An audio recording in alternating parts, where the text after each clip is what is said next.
que sale del centro de control.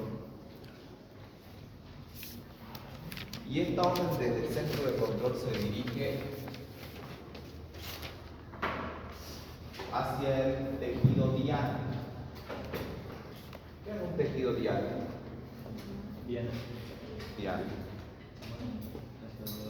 Es el tejido es el tejido objetivo al cual tiene que llegar el mensaje. Ese es un tejido diana. La característica es que para ser un tejido diana, este tejido tiene que tener un receptor específico. Cuando vamos a decir, del sistema de control, ¿qué es lo que sale? Un mensajero. El mensajero llega al receptor y el receptor traduce el mensaje al interior de la célula que forma parte del tejido. Como este mensajero químico es un neurotransmisor y el neurotransmisor es una proteína, ¿atraviesa o no atraviesa la membrana celular? Proteínas, mensajeros químicos de tipo proteico, ¿atraviesa o no atraviesa la membrana? ¿Sí o no? No, necesito un canal.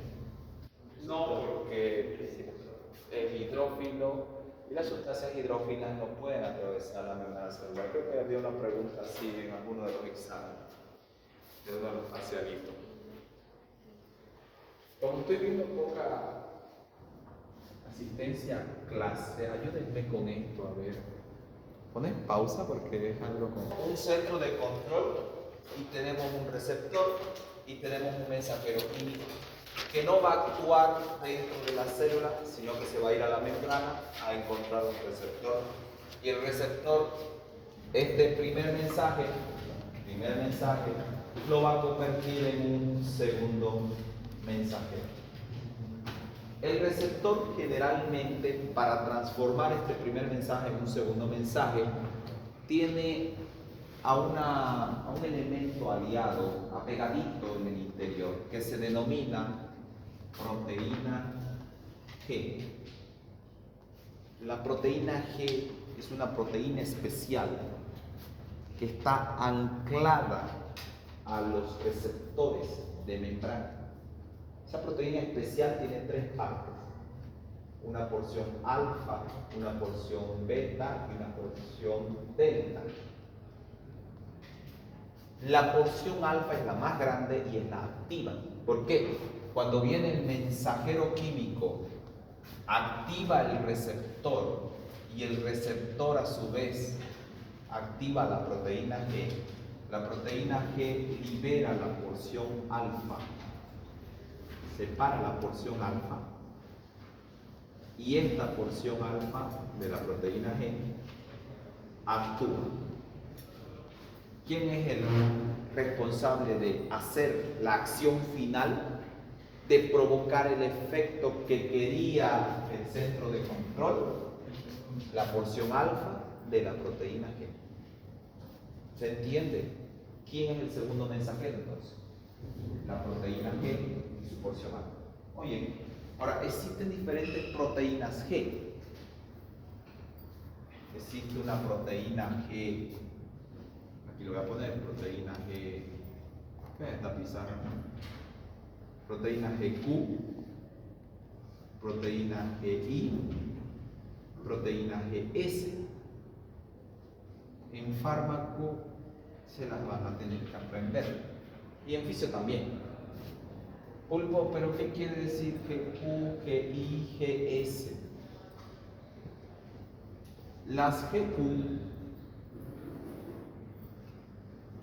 trabajan generalmente porque cuando yo te digo qué tipo de proteína es, ¿por qué crees que estoy haciendo tanto hincapié en que te aprendas el tipo de proteína que está actuando en ese receptor? Porque es una proteína que va a tener un mecanismo de acción diferente.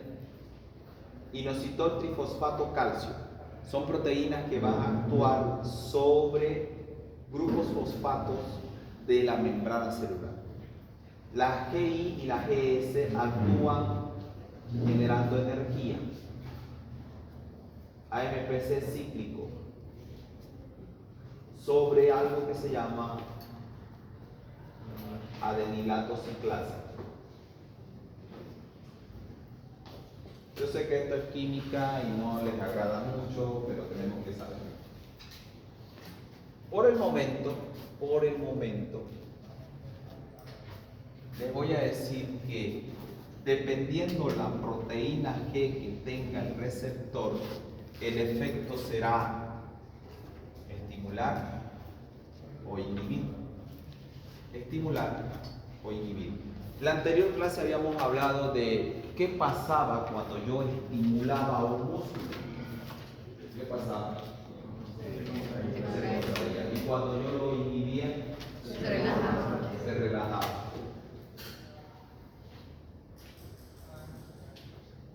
¿Qué pasó? Yo me entiendo, no te preocupes. Entonces ya tenemos una estimulación, flechita para arriba, una inhibición, flechita para abajo. Y si yo te digo memorizarte estas proteínas en el examen, puedo preguntarte alguna de estas proteínas especiales, tú tendrías que hacer este primer cuadrito, anotar la letra Q y SS, KISS. Flecha para arriba, flecha para abajo, flecha para arriba, flecha para abajo. Pulpo, aquí hay dos S, o sea, dos proteínas S y una me está diciendo que es para arriba y otra que es para abajo. ¿Cómo las diferencio? ¿Por qué me has puesto cuatro cosas? Esas cuatro proteínas G, los que llegaron, voy a recapitular un poquito. Este es el nombre de una proteína que está apegadita a un receptor de la membrana. Y esta proteína es la responsable de que el mensaje que llegó se pueda cumplir en el interior de la célula. Entonces, es el segundo mensajero. Si por ejemplo el mensaje era contraerse, esta proteína será la responsable de abrir el canal de calcio para que entre el calcio de afuera de la célula al interior y que se vaya al depósito de calcio de las células musculares. Generalmente los retículos sarcoplásmicos tienen calcio intracelular guardadito. Y cuando ese calcio sale, va y estimula el entrelazamiento de la actina y la miosina con la tropomiosina para producir la contracción. O sea, necesitaba que entre calcio. ¿Y quién lo hizo posible? El segundo mensajero. ¿Quién es ese segundo mensajero? Una proteína llamada G. Hay cuatro tipos que les voy a enseñar estas cuatro proteínas: GQ, GI, GS, GS. Estos segundos mensajeros pueden hacer muchas cosas. Pueden abrir un canal iónico de la membrana celular. Ya saben, si yo abro canales iónicos, ¿qué significa eso? Entrada de carga eléctrica a la membrana para cambiar potencial de acción. Si abro un canal y entra el calcio, ¿qué significa el calcio? Puede significar contracción muscular, puede significar mover vesículas que tenían una hormona y hacer que la glándula libere a esa vesícula y por lo tanto la hormona. No libera la vesícula, libera la hormona, pero la mueve la vesícula hacia la membrana. O puede hacer que esta neurona libere más neurotransmisor. El calcio hace eso. ¿Quién abrió el canal? El segundo mensajero. ¿Quién era el segundo mensajero? La proteína E.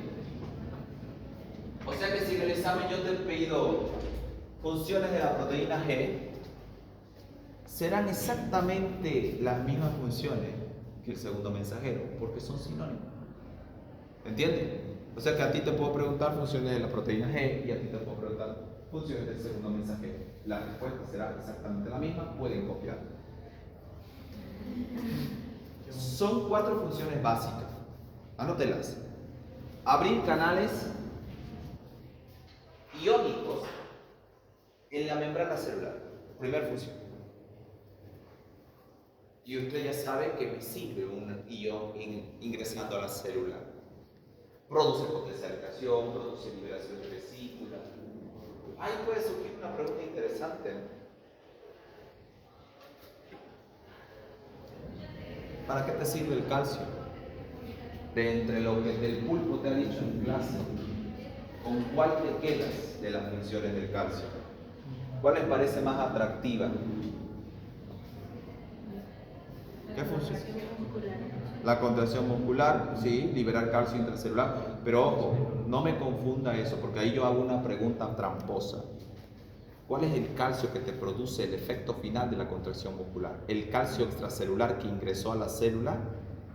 ¿O el calcio que estaba en la célula, en el retículo sarcoplásmico, y que salió gracias al estímulo del calcio que llegó de afuera? El del retículo. Recuerden que la contracción muscular no depende del calcio extracelular, depende del que ya estaba almacenado en la célula. Por esa razón, cuando tú tienes una calcemia, hipocalcemia, uno podrá decir, si dependiera de ese calcio la contracción muscular, todos los hipocalcémicos no podrían tener contracción muscular y estarían flácidos. Sin embargo, cuando viene una hipocalcemia por el tétano, por ejemplo, la hipocalcemia tetánica, lo que produce, pues vamos a decir, el tétanos se puede producir por una bacteria, ¿cierto? O también se puede producir por un déficit de calcio a nivel de la sangre. Pero qué raro, ¿no? Porque yo sé que las contracciones tetánicas es un músculo contraído con fuerza. Significa que necesitas harto calcio. Pero el calcio que está afuera está bajo. Ahí es contradictorio si usted empieza a creerme que el calcio extracelular, que el calcio que está en la sangre es el que determina la contracción. Usted es estudiante, ¿no? Pase. Entonces, yo te puedo preguntar, entendiendo que el calcio es responsable de las contracciones musculares, ¿qué se espera de los músculos si hay niveles bajos de calcio en la sangre? Opción A, contracciones musculares. Opción B, flacidez muscular porque el calcio está bajo y ahí van a caer todos los que no vienen a clase. Viste que yo te inducía esa respuesta. Claro, yo te estoy induciendo una respuesta para provocar que el que no tiene conocimiento sólido a la primera pues se equivoque. Ah, si aquí dice que el calcio produce contracción, pero el calcio está bajo, entonces es flacidez. No. Calcio bajo lo único que hace es bajar los niveles de carga positiva externa a la célula, porque el calcio es positivo, y hace que esa membrana sea muy excitable. Recuerde que si disminuye la carga positiva afuera, disminuye la diferencia eléctrica en la membrana. Puede que antes era menos 90, puede ser menos 80, menos 70. Y mientras más disminuida sea la diferencia eléctrica, una membrana es mucho más excitable. Por esa razón, las membranas de los nervios motores se convierten en membranas muy excitables. Las membranas de los músculos se convierten en membranas muy excitables. Y como tienen su calcio, vamos a decirlo así, sarcoplásmico bien llenito, porque recuerda, el cuerpo te puede disminuir el calcio de la sangre, pero ¿por qué no se te ha disminuido el calcio sarcoplásmico? ¿Por qué? ¿No? Porque se encuentra ya adentro. Pero tiene que sacar de algún lugar sus nuevas reservas. ¿De dónde? De los huesos. Recuerden que tu hipocalcemia es aguda. Aguda quiere decir que esos desniveles de calcio se producen en este momento en la sangre. Para que sea crónico tendríamos que tener un déficit nutricional de calcio por mucho tiempo que afecta hasta el depósito de calcio en los huesos, donde está la mayor cantidad de depósitos. Pero muy bien, con una una proteína G haciendo el efecto que yo quiero del mensajero químico, lo que más me interesa aquí es que ustedes empiecen a saber los diferentes receptores del sistema simpático. Y se los presento. Beta 1, beta 2, alfa 1 y alfa 2. A cada receptor le corresponde una proteína G. Y con cada proteína G hay un mecanismo de acción diferente. Y con cada mecanismo de acción diferente hay un efecto, ya sea de excitación o de inhibición. Y vamos a ver cómo se traduce esto. Ay, perdón, me equivoqué. ¿Por qué habré hecho eso? Así. Lo hice porque inconscientemente yo en la anterior clase empecé con los beta y no expliqué nada de los alfa. Entonces mi cerebro inconsciente lo tomó primero al beta. Pero siempre es primero el alfa, ¿ya? Alfa 1, alfa 2, beta 1, beta 2. Ya tienen el receptor, ya tienen la proteína G, ya tienen el mecanismo de acción y ya tienen el efecto final. Lo único que les falta, ¿qué es? Ah, y ya tienen al mensajero químico. ¿Cuál es el mensajero químico? ¿Perdón? Noradrenalina y adrenalina. Este es un mensajero químico hormonal, que quiere decir hormonal.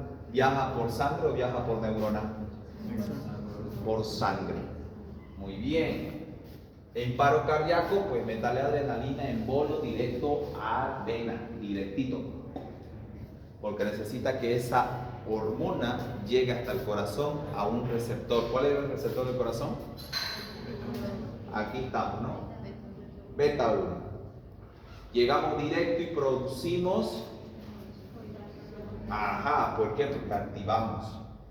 Activamos el AMPC cíclico mediante una proteína GS y empezamos a aumentar los potenciales de acción en todos los miocardiocitos.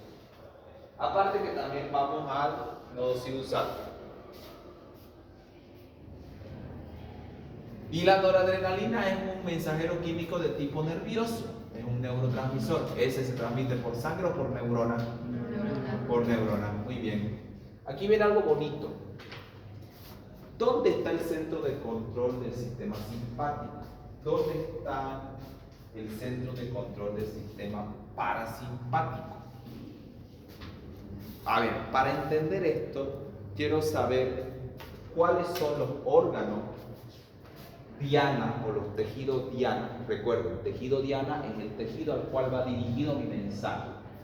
¿Qué características debe tener ese tejido al cual va dirigido mi mensaje? Cuando tú tienes un mensaje de amor, te extraño mucho, y tienes una lista de contactos, ¿a cuál contacto? ¿Qué característica tiene el nombre de ese contacto al cual va a ir ese mensaje? Nadie le pone, o sea, cualquier contacto le puedo tirar ese mensaje. ¿Ah? Ya depende de. Pero en este caso sería si le ponen un corazón. Un corazón, muy bien, esa es la marca, o sea, le pones un corazón. Yo bueno, también mi corteja y revisa el celular, pero de casualidad porque nunca me revisó el celular. Se ríe. Nunca se enteró que le revisaron el celular, que te decía esa risa. Ella me reclamó, ¿y por qué estaba solo su nombre y su apellido? Ah, no. Me reclamó porque incluso la guardé, porque yo guardo por códigos y por años que conozco a una persona. Por ejemplo, si conozco a una persona en la U, va a tener un código de la U, seguida del año en el cual la conocí a esa persona en la U. Si la conocí, por ejemplo, el 25, va a ser U25. Y viene su nombre y su apellido.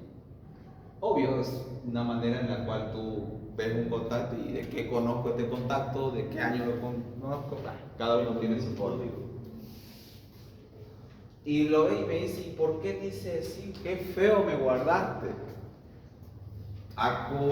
Me acordé de esto que vos decís, que cuando dejas una persona especial dentro de tu contacto, tiene que tener una marca especial, porque a esa persona especial le vas a mandar mensajes específicos que solamente va a leer eso. Lo mismo, el tejido diana tiene que tener una marca especial para hacerle caso al mensaje especial que le va a llegar. Porque si el mensajero químico, por ejemplo, es adrenalina, va a pasar por el corazón y en el corazón va a encontrar, aquí abajo lo voy a anotar, dos receptores. En la misma célula va a encontrar un receptor beta 1 y va a encontrar un receptor muscarínico 2. Pero la adrenalina tiene que estimular al corazón y la adrenalina no va a estimular este receptor, porque este receptor está hecho para otro neurotransmisor. Va a ir a estimular al receptor que ella conoce. De hecho, puede pasar de largo por otro órgano que no tiene un receptor y no le va a hacer nada. Ahora, para llegar hasta el órgano, porque si yo hablo de órganos autónomos, hablo de corazón, de pulmón, de riñón, de estómago, todos son órganos autónomos. Los centros que controlan estos órganos están en el sistema nervioso central. Hay centros de control, especialmente en el bulbo. Aquí, bueno, no vamos a decir bulbo, mejor mencionemos tronco encefálico. En el tronco encefálico. ¿Qué estructuras anatómicas componen el tronco encefálico?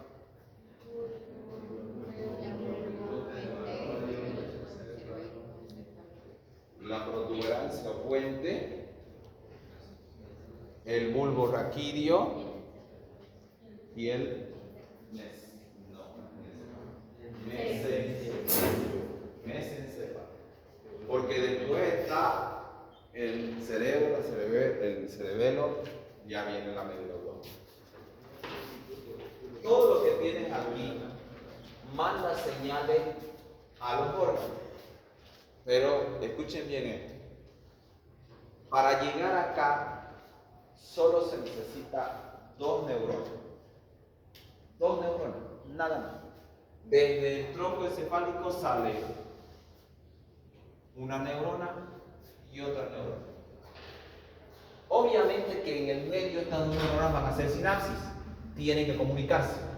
Para poder comunicarse liberan un neurotransmisor. Ahora, las neuronas generalmente, si aquí yo tengo varias cabezas de neuronas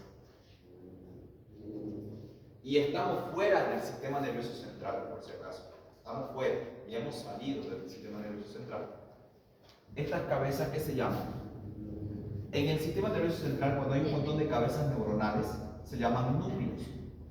Por eso los núcleos de la base, antiguamente los conocían como ganglios basales. Pero lo mejor es decir el núcleo de la base porque están dentro del sistema nervioso central. ¿Cuándo se les denomina ganglios nerviosos y no núcleos nerviosos? Cuando las cabecitas neuronales están uniéndose fuera. O sea que aquí, esto lo vamos a conocer. Pregunta de examen. ¿Cómo se denominan el cúmulo de cuerpos neuronales o cabezas neuronales del sistema nervioso autónomo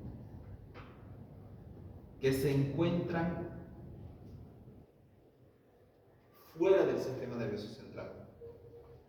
Ganglios autónomos. Bien, si yo tengo un ganglio autónomo aquí, ¿por qué le estoy explicando esto? Es porque la neurona que está antes de llegar a esta unión de cabecitas se va a llamar neurona preganglional.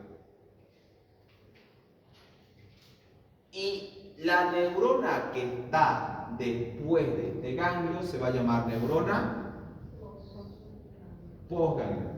Estoy seguro que lo han visto esto en neuroanato. Lo han visto por ahí, ¿no? Me vieron por ahí escarbando. Ahora,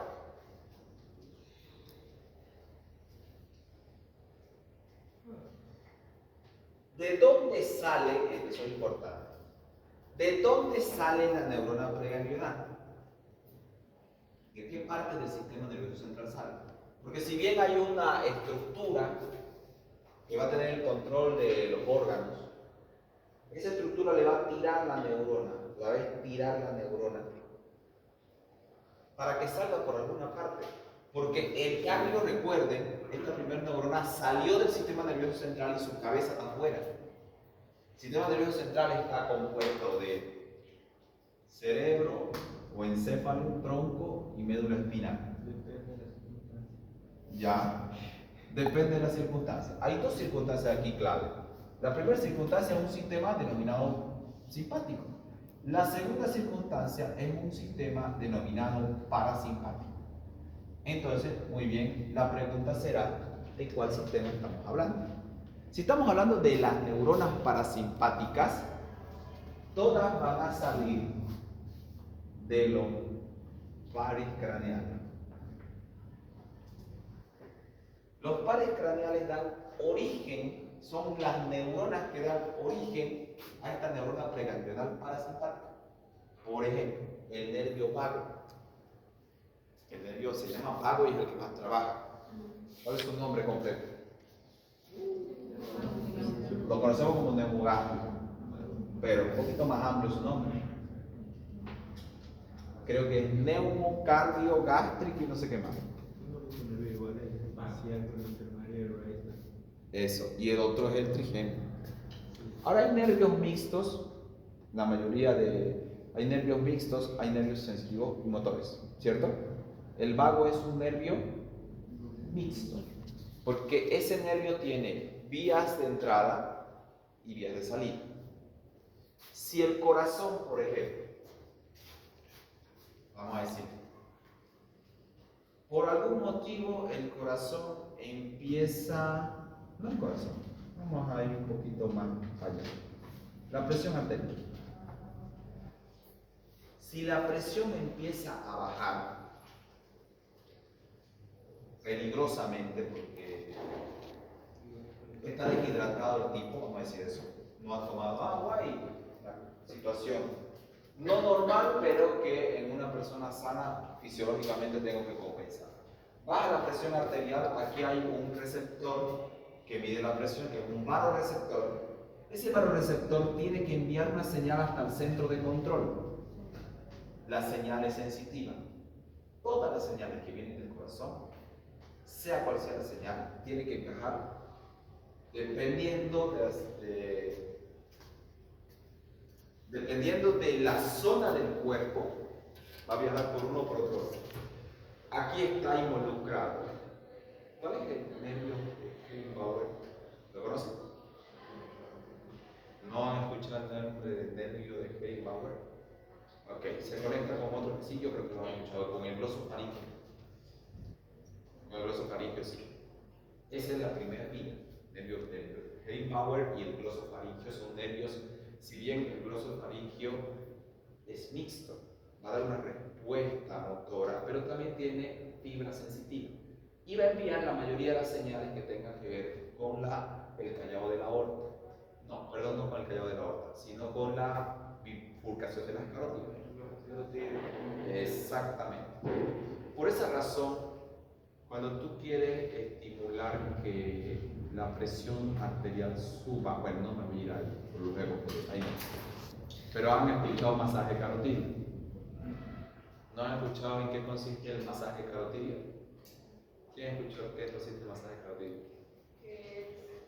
Durante la bifurcación de la carótida encontramos un quimioreceptor y vasoreceptores, y que si durante un tiempo prolongado, digamos 5 minutos, lo estimula, la persona se desmaya porque se liberan los quimioreceptores. ¿Cuál sería la explicación fisiológica de si yo agarro un receptor que mide la presión y le estoy metiendo presión, ¿qué interpreta ese receptor? Que la presión está subiendo. Va a enviar una señal al centro de control cardiovascular en el bulbo raquídeo. Y el centro de control cardiovascular, si la presión está subiendo, ¿qué es lo que va a decir? Hay que bajarla. Yo tengo un sistema simpático que sube o que baja la presión. Sube, porque te prepara para luchar, para huir. Entonces la señal va por el simpático o no me conviene que vaya por el simpático. Disminuye la señal simpática. ¿Y cuál es la señal que aumenta? La parasimpática. Buena pregunta, el examen ha hecho. ¿Cuál es la explicación fisiológica de un masaje en el seno carotídeo? Para que la presión baje. De hecho, cuando tú tienes un paciente hipertenso y que están fallando nuestros sistemas de control, porque el paciente hipertenso por lo general tiene lo que vamos a decir esto. Hay una hipertensión, el 90% de las hipertensiones son hipertensiones esenciales en la primera etapa de diagnóstico. Después, en la segunda, tercera etapa de una hipertensión ya crónica, obviamente hay un intento de adaptación del cuerpo a una presión alta elevada. Y de ahí surgen ya los otros elementos. Ah, no, es que soy hipertenso porque ya se te dañó el riñón, porque ya se te dañó el corazón, y eso te genera activación de otro sistema. Ya.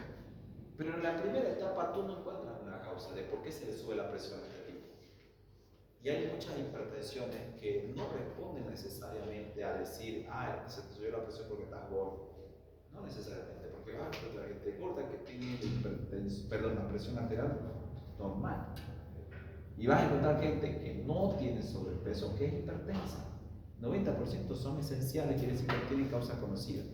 Pero muchas de esas hipertensiones tienen que ver con una hipersensibilidad, vamos a decirlo así, de la respuesta de los receptores a la adrenalina. Y una hipersensibilidad y un hiperfuncionamiento de sistemas renina, angiotensina, aldosterona. Es decir, fallas en la lectura de las circunstancias de la presión. Yo te decía, la presión arterial depende de las circunstancias para subir o para bajar. Pero ¿qué pasa si quienes son los responsables de enviar una señal de alerta al centro de control no envían la señal adecuada? El centro de control no va a saber cuándo subir o cuándo bajar la presión. Y para evitar fallas, prefiero subir. Si tú le haces el masaje carotídeo a alguien, le están mandando unas señales de que, oye, güey, la presión está alta, no sé qué pasa con este cuerpo, seguramente no te han llegado las señales hace mucho tiempo, pero te estoy masajeando para que baje la presión.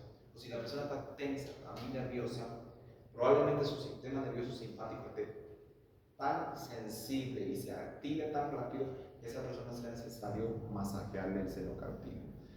Han visto que algunas personas dan un golpe y te desmayan, ¿no? De hecho, puede pararse el corazón con un golpe, una patada. Aquí eso lo contaba el doctor Aguilar de Arato, mi docente de anatomía. ¿Cuántos años de docente? Sí, fue mi docente. Todo bebé. Y yo soy Dino. Me gusta decir la palabra Dino. ¿Por qué? Porque, o sea, hay otros dinos, los dinos que la mayoría conocen. Pero a mí me agrada, alguien no se anotó en la lista seguramente porque ya llegaron más gente, ¿no? Que pasen por favor para allá. Porque a mí, cuando terminó la carrera, yo ya estaba haciendo paralela de derecho. Y tengo una neurona sensitiva, obviamente, si es del seno carotídeo, de la bifurcación de las carótidas, nervio de Hellbauer y la unión con el glosofaringio que llega aquí. Y si es del corazón, el vago. Aquí es donde quería llegar. El vago. La respuesta que yo le dé si hago un masaje carotídeo por el tema de que la presión está alta, el centro de control va a dar una respuesta parasimpática. La respuesta parasimpática va a salir por el mismo nervio vago, es decir, va a salir por el par craneal y va a salir del cráneo, porque los pares craneales salen del cráneo, obviamente. La base del cráneo tiene los agujeros y los espacios por donde van a salir estos. Ok, sale el vago al parasimpático y no llega directo al corazón el vago. El vago llega como una neurona preganglional y aquí se encuentra como un ganglio autónomo. ¿Qué neurotransmisor va a liberar el vago? Acetilcolina. Ese es el mensajero químico. La acetilcolina va a estimular un receptor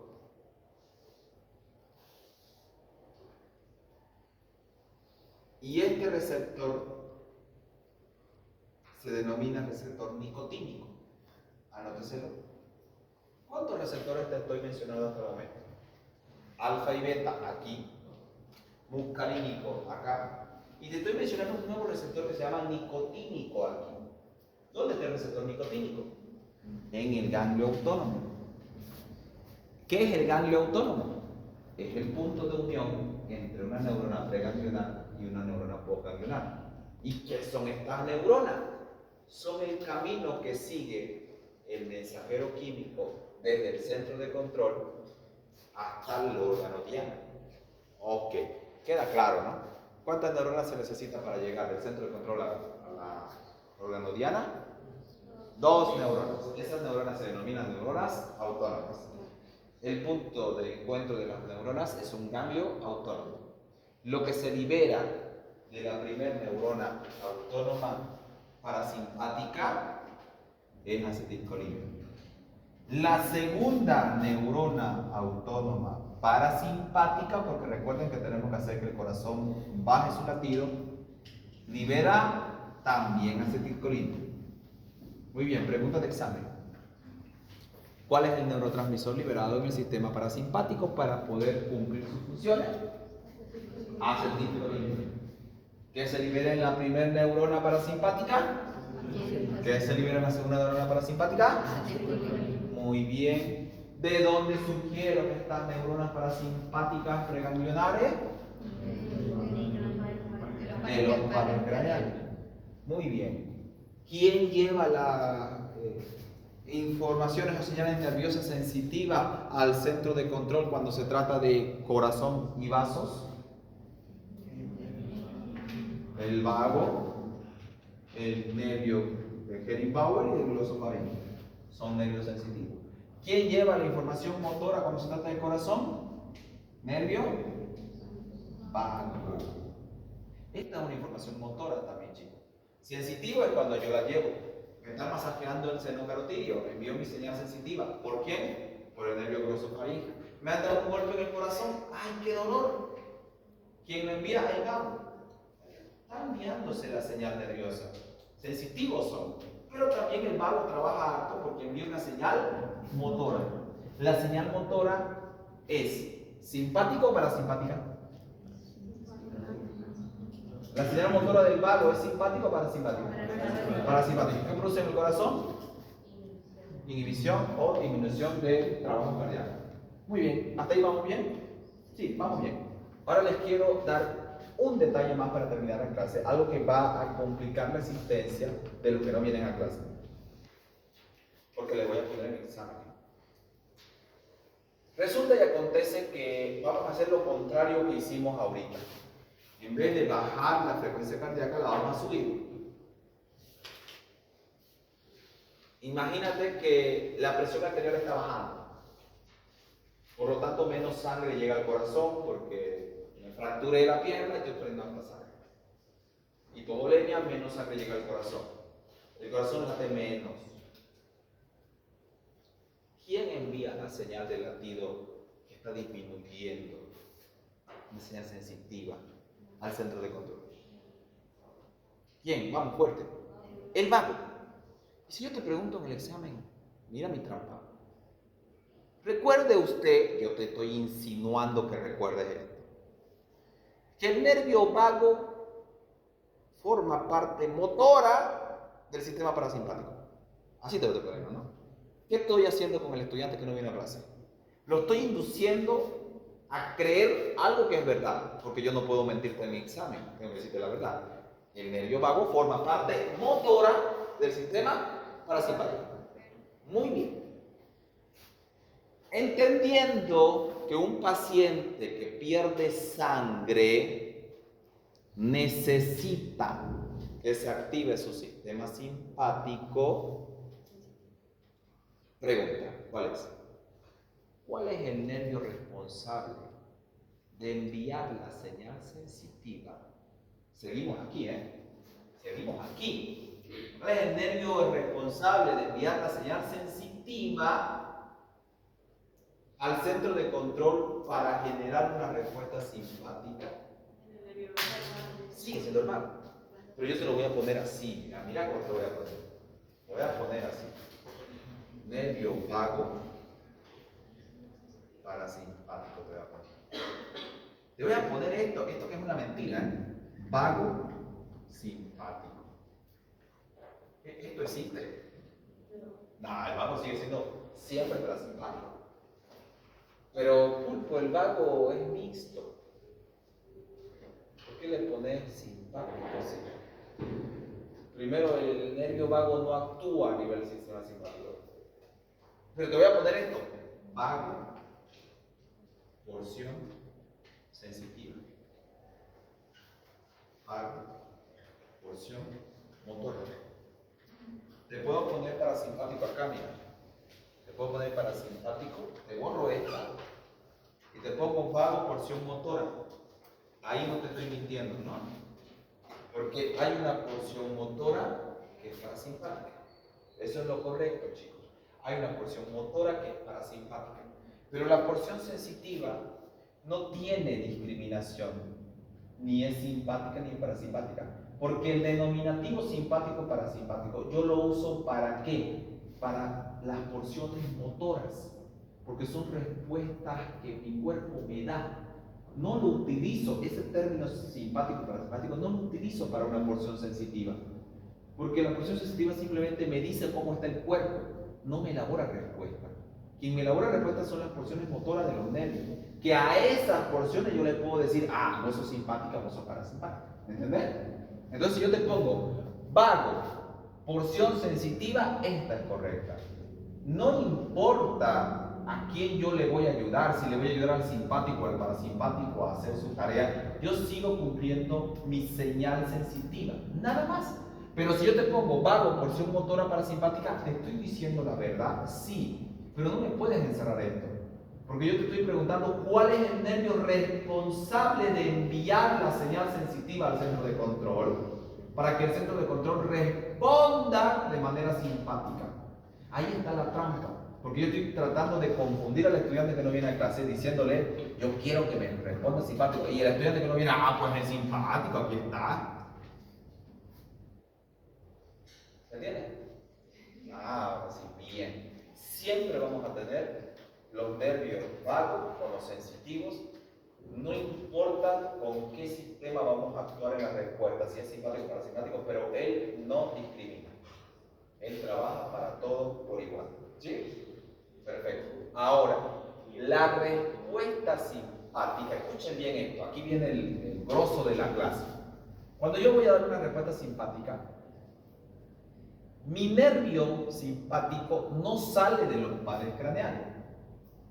Vamos a decir esto, sí sale el nervio del tronco encefálico donde está el centro de control. De hecho, para dar la respuesta aquí voy a salir del centro cardiovascular que está en el bulbo raquídeo. De ahí voy a salir. Pero si es simpática la señal, no me voy a salir por el cráneo. El nervio va a venir por la médula. Y se va a salir por un nervio de la médula. ¿Cómo se llaman los nervios motores que salen de la médula? Todos los sensitivos entran por la médula. Creo. Menos el vago. Menos el grosso vario. Porque esos se van a ir por el trayecto del vago. Pero quiero entender lo siguiente. Los nervios simpáticos salen de la médula y se denominan nervios espinales. Porque salen del nervio espinal. Vinieron del centro de control, pero salieron por la médula. Estos nervios espinales, ni bien salen, aquí hay una cadena de cabecita. Estas, no sé si se acuerdan de anato. ¿Alguien se acuerda de la cadena ganglionar paravertebral? Los ganglios que están a los lados de la columna vertebral. Por eso se llaman ganglios paravertebrales. Este es el mismo ganglio que teníamos en el parasimpático, pero este ganglio tiene una diferencia. Este ganglio está más cerquita del órgano. Está lejos del cráneo, de donde salió la neurona, y se acerca más al órgano. Por eso la neurona preganglional simpática es larga. Y la neurona postganglional del simpático es corta. Pregunta de examen. Porque es una característica anatómica. No importa un pepino para fisiología, pero quiero complicarle la existencia con eso. Aunque tiene una razón anatómica. Este de aquí, en el simpático, sin embargo, la primer neurona preganglionar es cortada. Está ahí cerquita de la médula espinal. ¿Cuál es la larga aquí? La posganglionar. Y aquí viene la trampa. Resulta y acontece, y te acordás que te dije que la preganglionar parasimpática, ¿qué sustancia liberaba? Perfecto, perfecto. ¿Y la post? Muy bien. La postsimpática, ¿por qué está la post parasimpática? La postsimpática, ¿qué libera? ¿Adrenalina o noradrenalina? Noradrenalina. Porque la adrenalina es una hormona que se libera en la sangre directamente por las células cromafines que están en la médula de la glándula suprarrenal. No se libera como neurotransmisor. Y buena pregunta me han hecho ahorita, porque puedo poner en el examen. No voy a poner noradrenalina, voy a poner adrenalina. Y adrede voy a poner la opción ninguno. Para que no digan, ¡ay, adrenalina! Sabiendo que en una acción simpática de lucha o huida normalmente se dice se te subió la adrenalina, ¿cuál será el neurotransmisor liberado por la neurona posganglionar? La noradrenalina o ninguno, porque no va a haber noradrenalina, va a haber adrenalina y todito van a aceptar. Ya, pero si esa es la posganglionar, ¿qué liberará la preganglionar? Simpática. Uno podría decir, a pulpo, si la parasimpática liberó acetilcolina aquí, acetilcolina acá, ¿por qué la simpática no liberaría también noradrenalina aquí y noradrenalina acá? Tendría lógica, ¿no? Pero como nada tiene lógica aquí, bueno, sí todo, pero casi todo. Aquí se libera también acetilcolina. Pero se libera acetilcolina en la parasimpática y también se libera acetilcolina en la simpática de los dos sistemas. ¿Sí? Las dos preganglionares, no importa cuál sea, si es simpática o parasimpática, las dos liberan. Muy bien. Entonces, la acetilcolina en el ganglio también va a tener un nicotínico. Porque aquí te puedo preguntar, siendo que el sistema simpático a sus receptores se los conoce como receptores adrenérgicos, ¿qué neurotransmisor estimula a los receptores nicotínicos del ganglio autónomo simpático? Opción A, adrenalina. Opción B, noradrenalina. Opción C, acetilcolina. Todo ninguno. Acetilcolina. Pero el que no vino a clase va a decir, pues simpático, seguramente. Si me está diciendo receptores adrenérgicos, seguramente es adrenalina. Muy bien, ya tenemos claro entonces la vía de llegada hasta el órgano. Ya tenemos la pre y la posganglionar, el neurotransmisor aquí, el neurotransmisor acá. Tenemos claro los receptores y se los voy a aumentar para la próxima clase. Entramos ya a los receptores. Muscarínico 1, muscarínico 2, muscarínico 3, receptores adrenérgicos, receptores colinérgicos, receptores colinérgicos. Y la próxima clase vamos a ver qué órganos están en cada uno de estos receptores, qué se hace, si se activa, si inhibe, cómo es la respuesta. No se falta esa clase, va a estar potente mañana, aunque